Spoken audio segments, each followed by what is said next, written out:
Mirror in the woods. You ever hear your own voice begging for help from the darkness? I did, last night, just beyond the edge of the forest that my parents always warned me never to enter.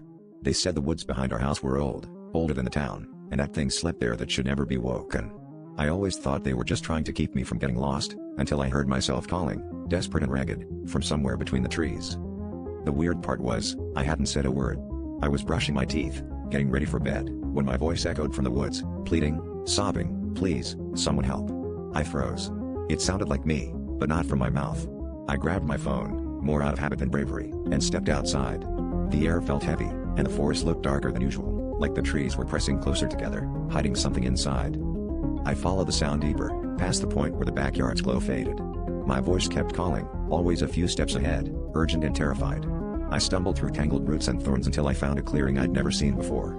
At its center was a moss-covered mirror, old and cracked, leaning against a rotting stump. My reflection stared back at me, but its mouth moved, screaming silently, trapped behind the glass. I realized, with a cold shock, that the calls had stopped. The only sound now was my frantic breathing and the pounding of my heart. I stepped closer, unable to look away.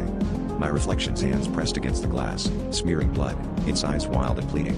Suddenly, I felt invisible hands grip my shoulders, cold and unyielding, dragging me closer to the mirror. I dropped my phone, and as the screen flickered out, I heard my own voice, my real voice, start to scream. "If you hear yourself calling from the woods, don't follow. Something out there is waiting for someone just like you."